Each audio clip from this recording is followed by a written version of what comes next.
everyone. Welcome to the Black Link Experience. My name is Marva B. I am the owner and founder of Black Link Magazine, and I'm so excited to be here tonight. I have a special guest, and I'm going to go ahead and allow you to tell the world who you are and what you do. I'm glad to be interviewed by Black Link Magazine. My name is Ife Ekpanuma.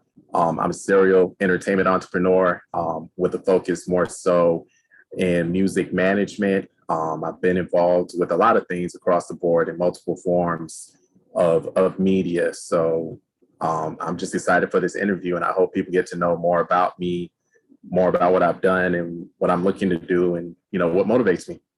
That's awesome. I get so excited when I have people in the entertainment business because I learned so much from that. I have an 18-year-old son who his passion is music, and I'm just out here trying to get all the gems I can to get educated about the business so that, he doesn't fail in that area. So anyway. Exactly. Yeah. So go ahead and tell me, let's talk about it. What was it that got you into entertainment and the business, and when did you know, like, this is what I'm going to be doing?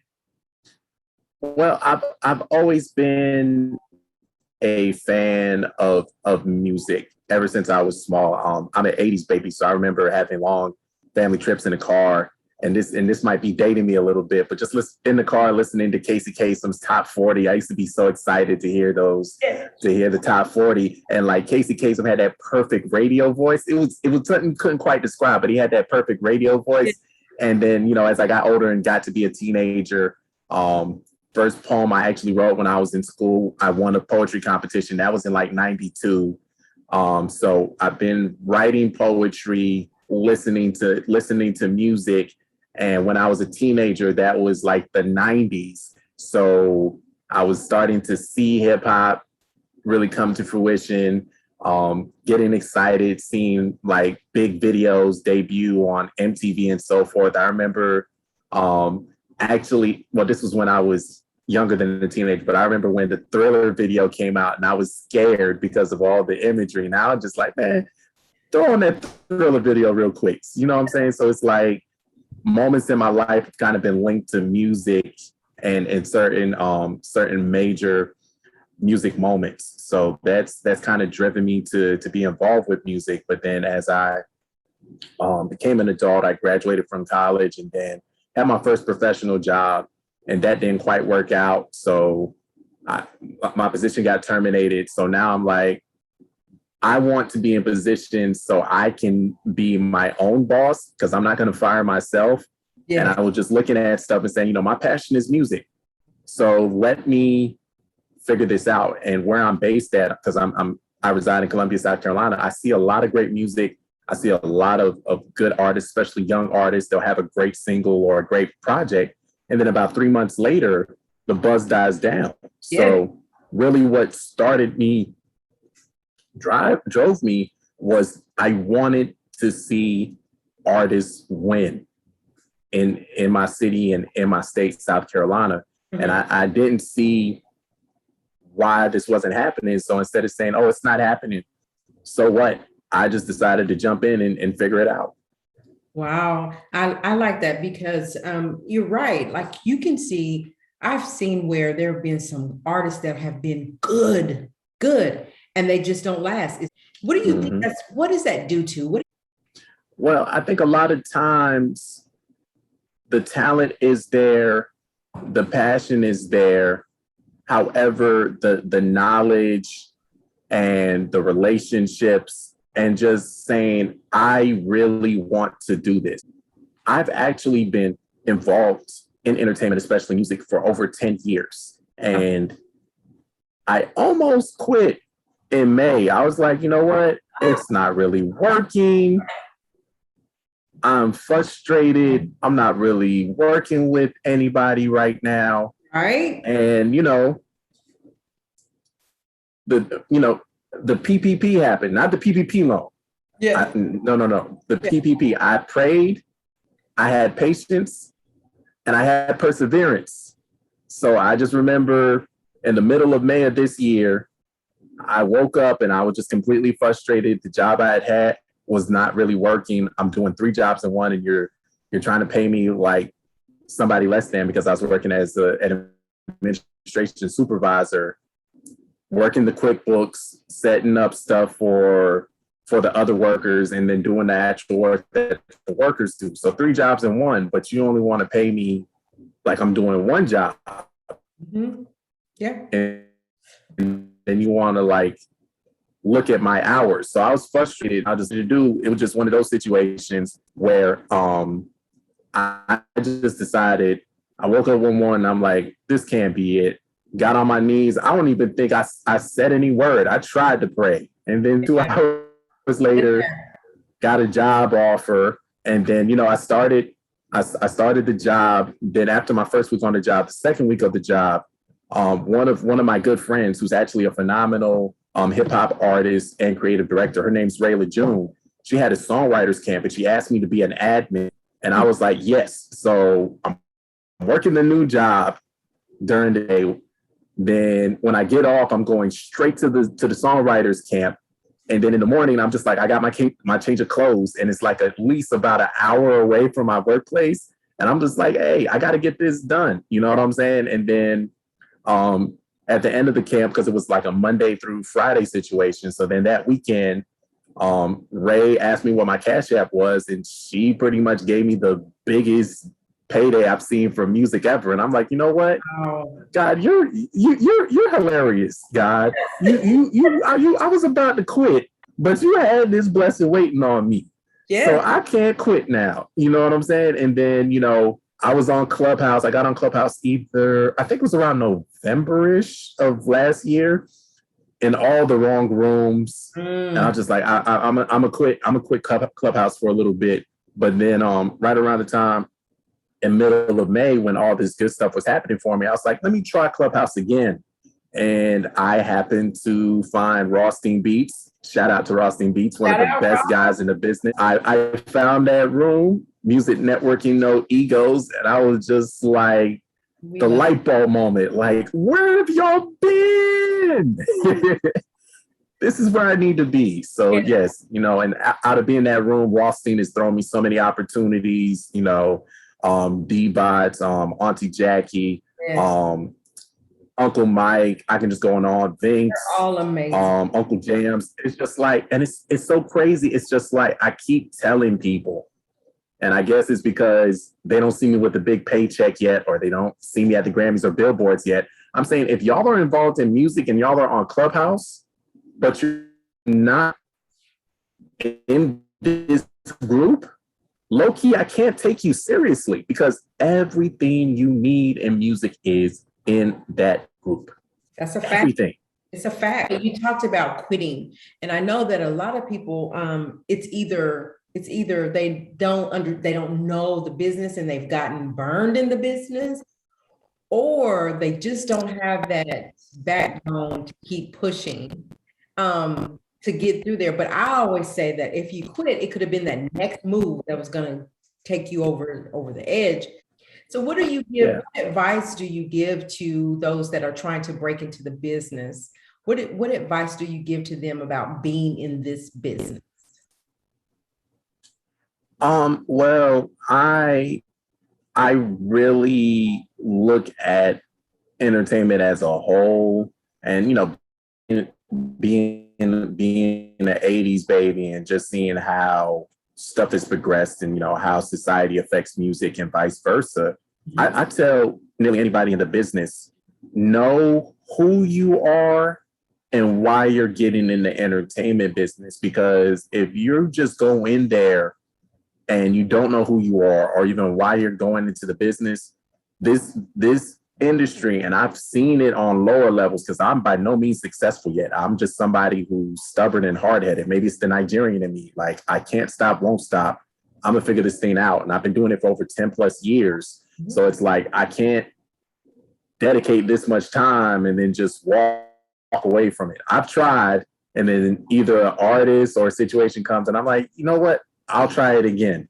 But this time around this year, and from what I said happened to me in May, it was just confirmation that the foundation that I was building in myself and the stuff that I've done, even if it wasn't successful, I didn't lose. I learned the lesson. But the biggest thing I can tell anybody, know who you are and why you're in the business, and make sure that you have good energy. It's okay to ask questions. It's okay to be scared. It's okay to be fearful. But if you have the energy and the vision in yourself to say, hey, I want to be successful, the right people, the right situations will come. Stay educated, read books, stay abreast as to what's going on. Yes. But just know who you are and why you're in the entertainment business. You start with that, and then everything else pretty much kind of falls in place around that. But you just have to really know why and who you are in order to be successful in this business. Tell me a little bit about your poetry writing and what goes on with that. And where's your mind thought about that? I know I was listening to a conversation today, and that spoken word piece, that part of entertainment is very interesting to me. And they are talking about opening up Grammys for spoken word. Tell me about your poetry. Uh-oh. Okay. Well, the first poem I wrote was pretty much talking about it being a rainy day and not being able to go outside and play. So that's kind of where I started. Yeah. However, as I continued learning about poetry, and even though my degree is actually in electrical engineering, my minor was actually in African American studies, I've always had a love for books. I've always had a love for different forms of writing, and poetry is just natural to me because yes, you can rhyme, or you can not rhyme, or you can rhyme every other line. Like poetry to me just feels like the true free expression. So usually what motivates me to write poetry is just, life, love, Black women. That really motivates me to write. And one of my favorite poems that I wrote was actually inspired by one of my favorite hip hop groups, Black Star, which is most definitely Talib Kweli. They had a song called Brown Skin Lady, and this is when I was in high school. I heard the song.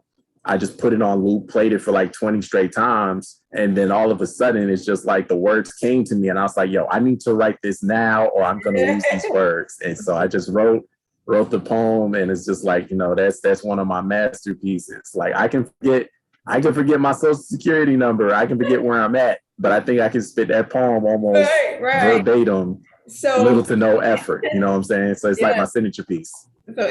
So what I'm going to tell you is that you keep your eye open about that process with the Grammys. You never know. What? I got a lot of poetry on deck. I just need some instrumentals that'll match my mood. I can do it. I can do it. Listen, we can do it. Yes. We put our mind to. So you might think exactly. I know. Exactly. That's exciting. Yes. For me, I wanted to be in the business, but growing up, my parents, their focus and their train of thought was go to school, get your education. So like I have books of poetry that I just wrote and poems that I just wrote and never didn't know what to do with them because my parents, not that they wouldn't support me, they just didn't know. They thought my security was in my education and that's all they knew, right? Yeah. So yeah, I think that you never know. So tell me, what do you have going on currently? What is going on and what do you have? What is your plan for say the next 6 months, the next year or two? Okay. Well, what I have going on right now, I do PR and marketing for an entertainment agency. My circle is full. Has a Twitter and an Instagram, and pretty much that company was formed by a friend of mine, and he's a business partner. He went to the same high school and college as me. Shout out to Ramel Walker. And it's like him and I are like kind of polar opposites. He's a Taurus. I'm a Libra. He's introverted, very strategic. I'm more so extroverted. Hey, I want to go out and meet everybody. I'm going to the networking mixer. He's like, nah. So it's just like, I feel like him and I are like a really great 1-2 punch. And he's been a music manager for about as long as I've been a music manager. So I feel like between him and I, we're like one of the best music managing duos that people don't really know about yet. So it's perfect. So that's what I have going on. So, working with Full Circle Entertainment, just pretty much building our brand so that we can be able to work with other brands and not just entertainment based, but actually be able to work with small businesses as well. Yeah. I'm actually also looking to work with a few artists. Shout out to EBE, Everything Big Entertainment. My guy Deshaun, he actually did an artist feature yesterday at Restricted Bistro and Lounge in Columbia, South Carolina. Shout out to Juan. He's also a really dope producer and a graphic artist as well. So those are two guys that I'm working with. I also executively produced a remix. Black Boy Joy remix is going to actually be dropping this Friday. Shout out to my guy D Blaze the Pyro, and how I was even able to executive produce this track. So he was like, "Yeah, I'm planning this remix." And since I work with him and manage him, I was like, "Okay, what are we going to do for it?" He was like, "Yo, let's try to find MCs in different regions so that they can do an 8-bar verse to this song." So I just went into my network. Shout out to Mason Parker. He's in Charlotte, North Carolina. Shout out to my guy, Carl. He's my frat. What's up, frat? He's from Virginia, but he's in Columbia, South Carolina. And then I got one more person as well. I don't know why I am drawing a blank. My guy, K.O. Bracey, and he's in Greensboro, North Carolina. And I've known him about as long as I've been in the music business. So I got 3 of the MCs. D Blaze is also a hip hop artist as well, producer, mix and master engineer, and he's got a great resume. He's got even greater energy. So I brought the MCs to the party, and it's like, he was like, "Hey, you executive produced this track." And I'm just like, "I did?" It's like, yay.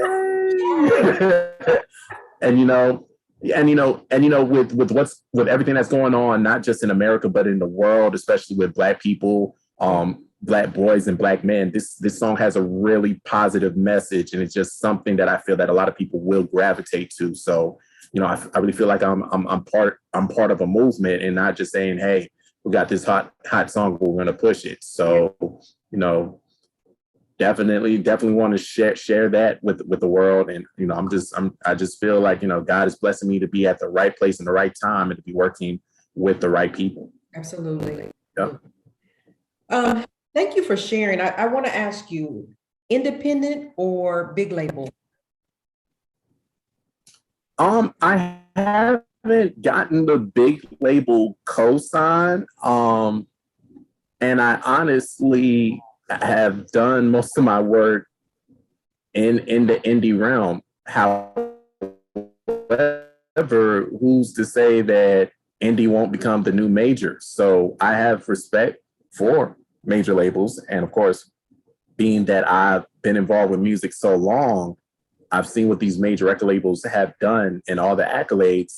However, I'm just really big on artists being able to master their masters. Like it's just crazy to me how certain, and I'm not talking bad about record labels, because there have been people that sign with record labels that get everything that they deserve. So it's just like having leverage, knowing the power of your brand. And when you go to a label, knowing that you have the fans and the leverage to get a partnership deal and not just sign a record deal where it's not advantageous for you at all. So I would want to stay indie.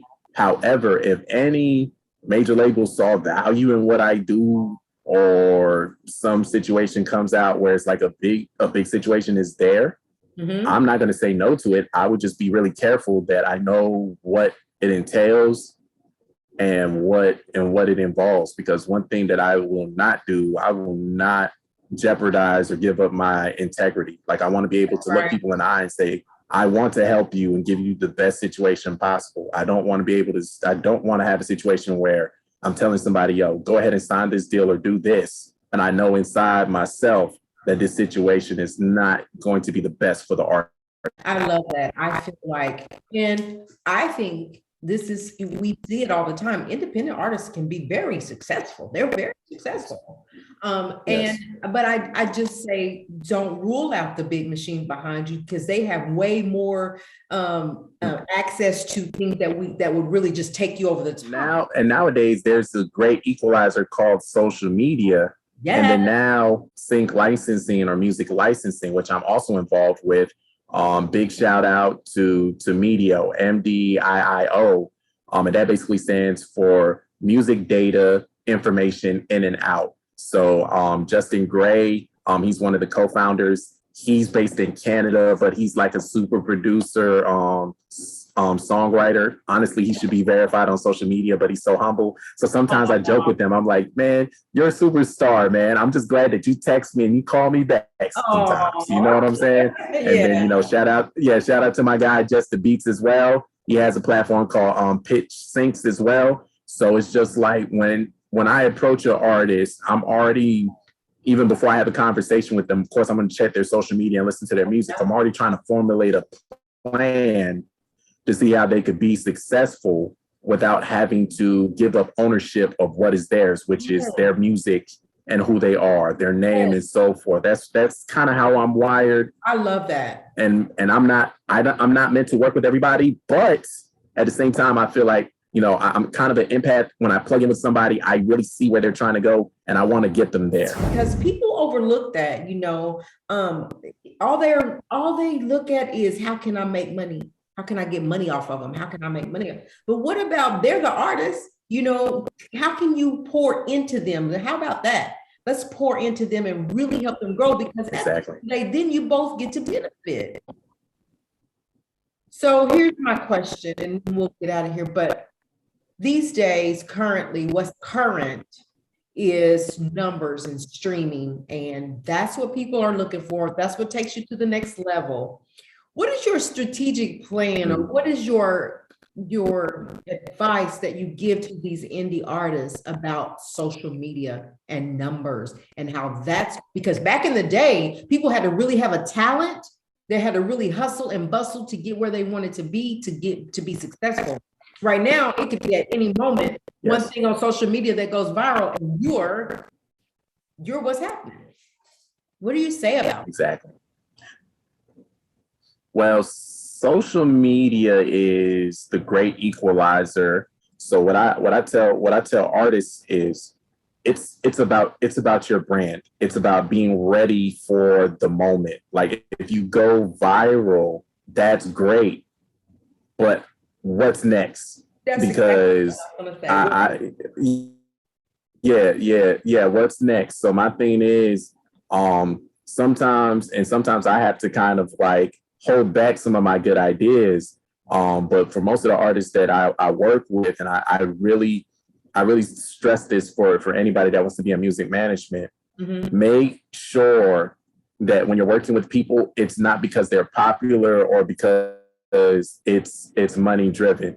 You want to make sure that outside of the business, is this a person that I could trust? Is this the person I can depend on? Because low-key, being a music manager is like taking on family members. And when that artist decides to go their own way, or they betray you because you went for the bag or because they were popular, it hurts. So instead of going for the popularity or the money, I tell people all the time, and this is one of my mottos, I aim to be impactful, not popular. Because if you impact somebody's life, they remember you forever. But if you're popular, once that trend is done with, people forget about you or throw you in the trash. Absolutely.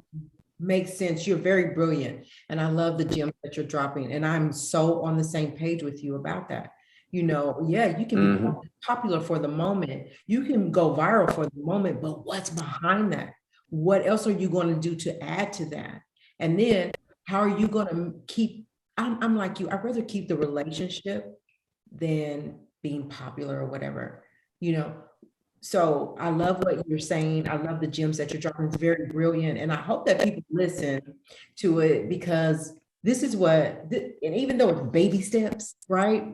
When you're doing this thing, let's just make sure we're doing it the right way. the right way and make sure that we're doing things that make it last, that you have a long tenure in the business. So you have to have a strategic plan and all those things that you talked about. So thank you for doing that. So before we get out of Yeah, here, no problem. yeah. So before we get out of here, again, thank you for being here, for your time. I'm humbled and honored to have you here. Please tell the people how they can find you on all social media sites. Okay. Working on a website that'll probably be end of this year or top of 2022. But that go-to guy, THATGOTOGUY, Instagram, Twitter, Clubhouse. And I think it is, I have a Facebook public figure page as well. Usually how I do, if you interact with me on any form of my social media, shoot me a message, let's have a conversation, because the stuff that I say for artists, I'm also applying it to myself. Like, yeah, I can get caught up in the following. I have a pretty decent following on Twitter, over 14,000. My Instagram is over 8,000.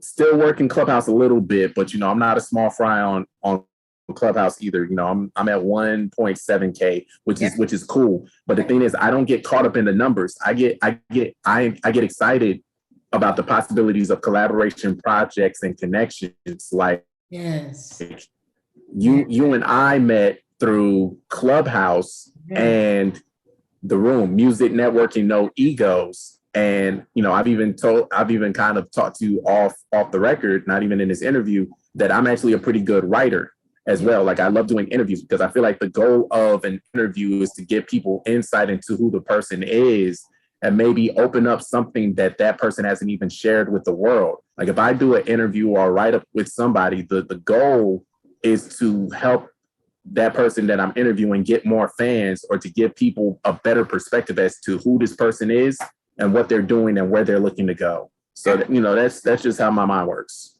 Yeah, I like that, because I'm going to tell you, I was not, when I first started, I was just out interviewing people in my local community about how they overcome, how I can help people.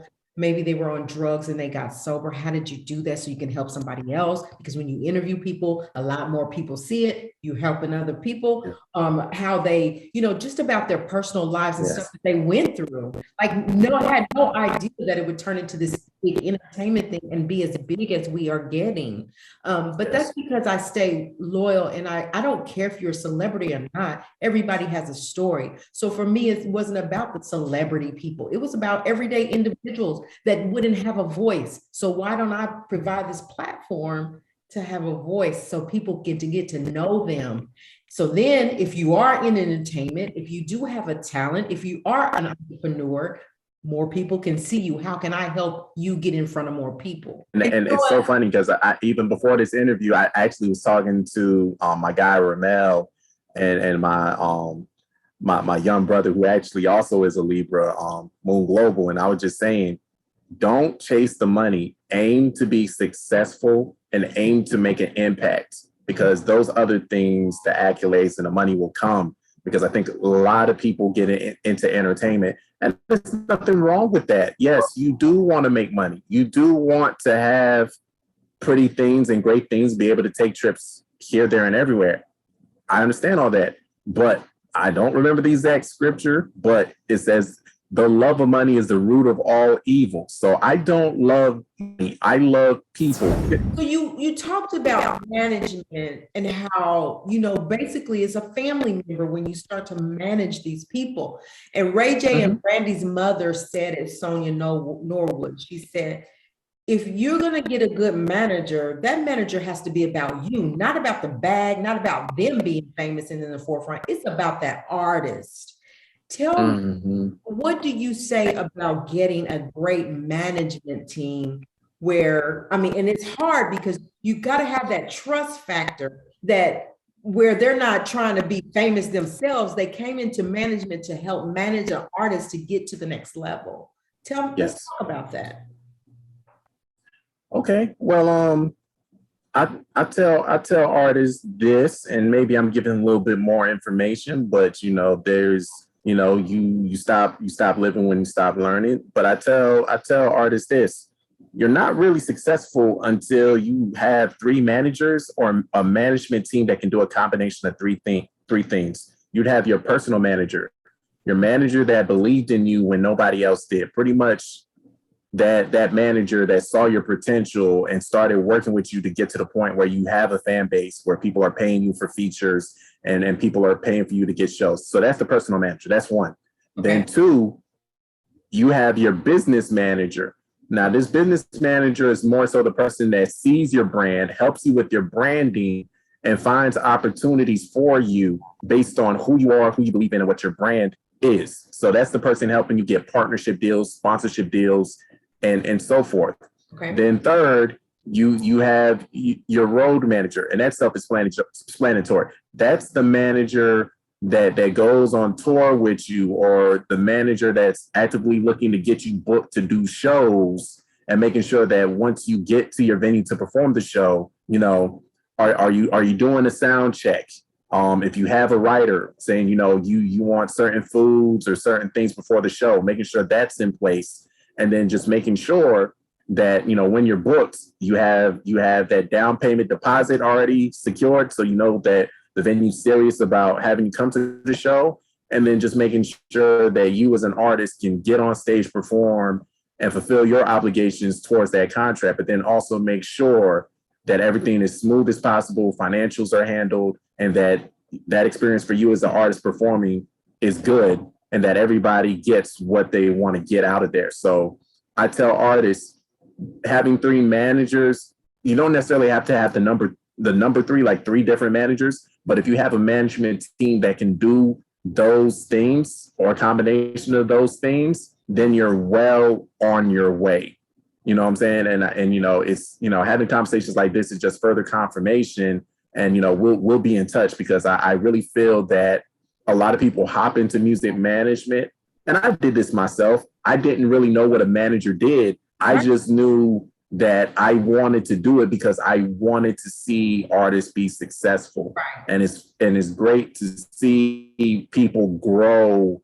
And even if you don't know what you're doing, there's all kind of information. There's all kind of resources. I tell Rothstein all the time, like, you're really building a super team with this clubhouse movement that you have, because from whatever lane of music and entertainment you're coming from, you come into that room, you'll find it. So it's just a situation where know what you're getting into it for, and then understanding what management is and what it's not.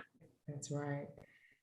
Thank you so much for everything that you've given tonight. Thank you. Dropping those gems and allowing people to really understand your point of view in this entertainment business. Looking forward to talking to you again. We appreciate you being here. Absolutely. Everybody, let's go and find his social media sites, click like, share it, whatever you need to do to support. We need to support one another. So I'm going to get out of here for now, you guys. In the meantime, remember, respect yourself, respect each other.